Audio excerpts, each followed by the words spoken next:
We must defend the truth at all costs, even if we return to being only 12. Saint John Paul II. In times of persecution, few have the courage to stand firm in their faith, let alone risk their lives for it. In the early 20th century, Mexico was under a brutal regime that sought to silence the Catholic Church. But one man, with unwavering courage and boundless creativity, defied the government to save souls and keep the flame of faith alive.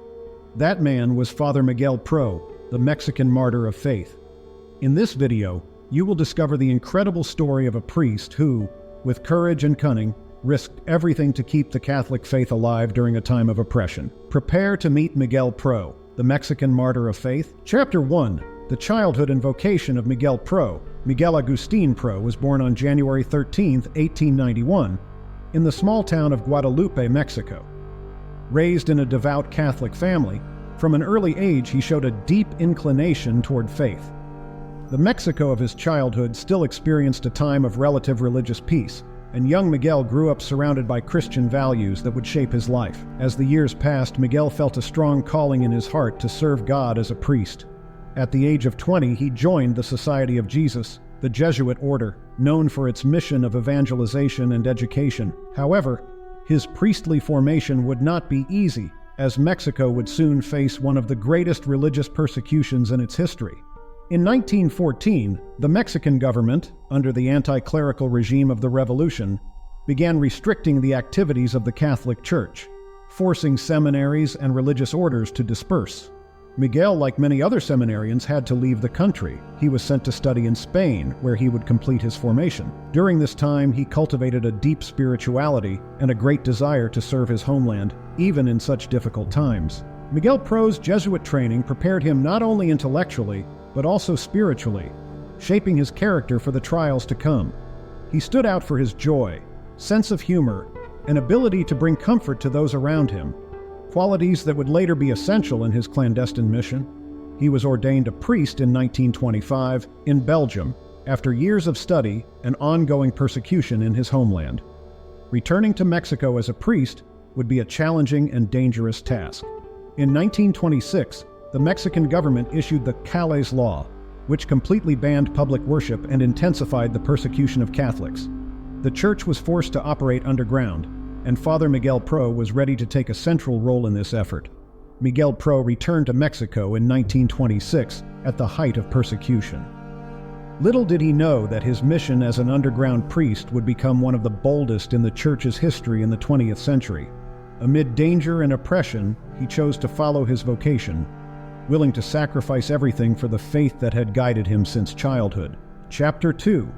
Clandestine missions and creative disguises. Upon his return to Mexico, Miguel Pro found a country where simply being a priest could mean death. The Calles Law had banned all public expressions of the Catholic faith. But instead of retreating, Father Miguel dedicated himself even more to his ministry.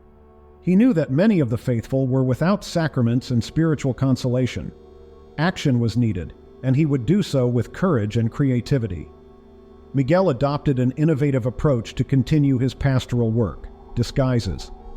For much of his clandestine ministry, the Jesuit priest dressed according to his surroundings to avoid detection by authorities. At one moment, he might appear as a mechanic, another time as a beggar or even as a businessman. These disguises allowed him to infiltrate neighborhoods and homes without raising suspicion.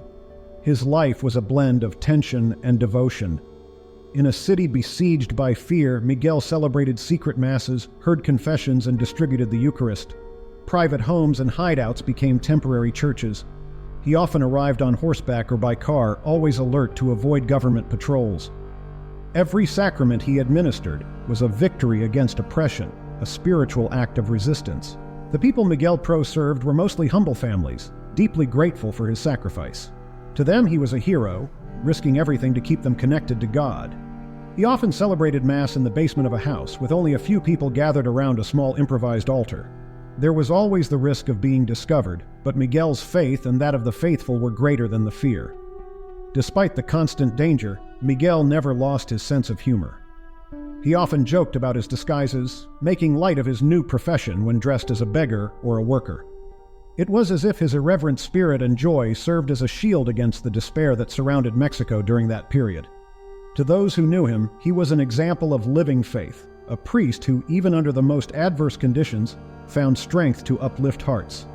However, his clandestine work would not go unnoticed forever.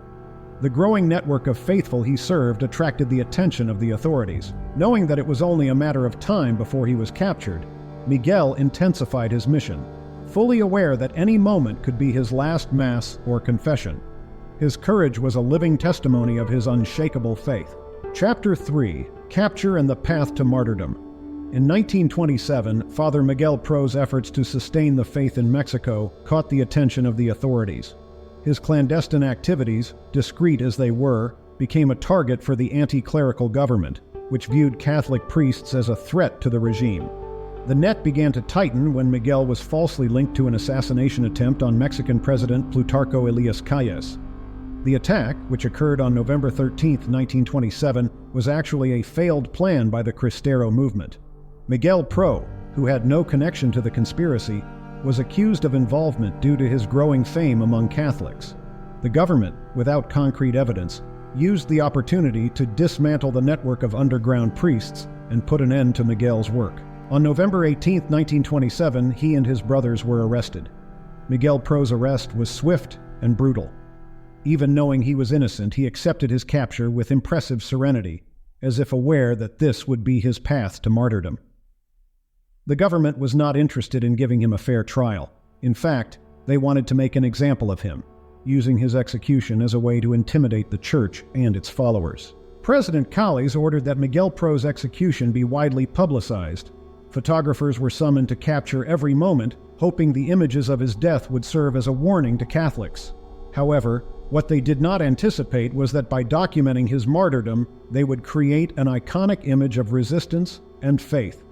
Miguel, throughout the entire process, remained steadfast, refusing to fear death. On the morning of November 23, 1927, Miguel was led to the firing squad.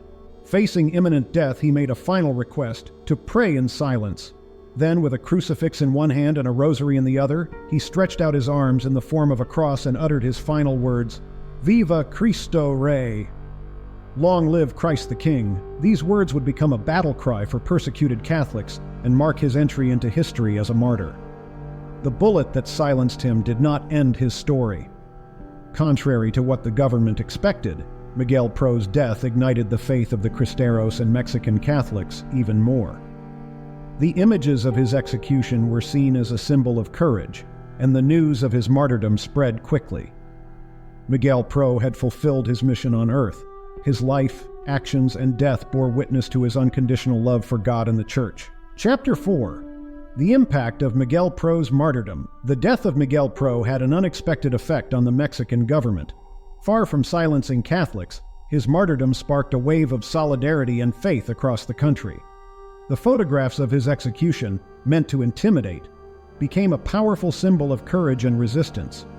They were shared among the faithful, inspiring people to continue fighting for their right to practice their faith.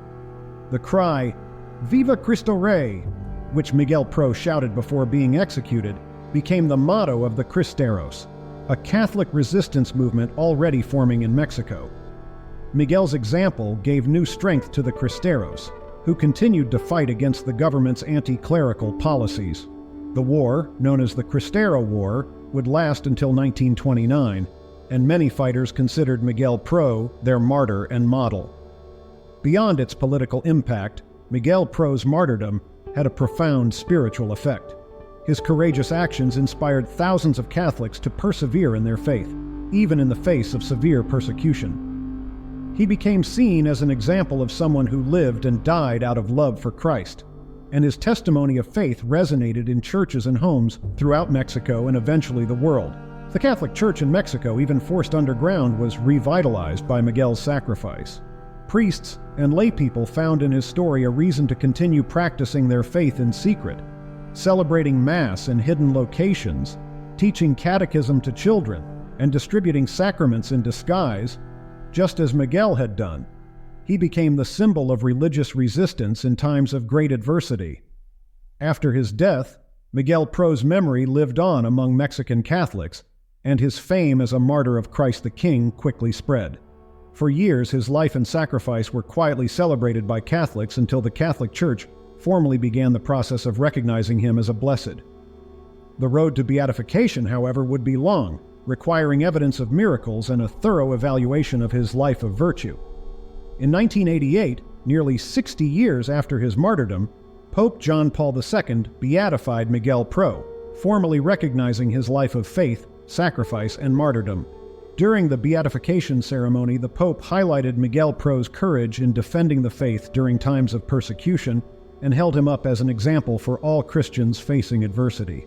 The beatification not only recognized his sainthood, but also reinforced the global impact of his story. Embark on a spiritual journey with our new ebook, 50 Saints, Stories and Prayers for Divine Intervention. This inspiring collection delves into the lives of 50 revered saints, offering their powerful stories and heartfelt prayers to guide you towards divine intervention. Perfect for personal reflection or group study, this ebook is a must-have for every devout Catholic. Enhance your faith and discover the strength of these saintly figures. Find the download link in the pinned comment below. Miguel Pro's sacrifice is a powerful testimony of faith and courage. His life challenges us to be bolder in our own journey with Christ, regardless of the adversities we face. His story reminds us that when we place our trust in God, even death can become a triumph. If you were inspired by Miguel Pro's life, we invite you to join us as a member of this channel, where we continue to share stories of saints and martyrs who, like him, teach us how to live our faith more deeply. And don't forget to watch the next video appearing on the screen now, where we talk more about the Catholic faith. Viva Cristo Rey!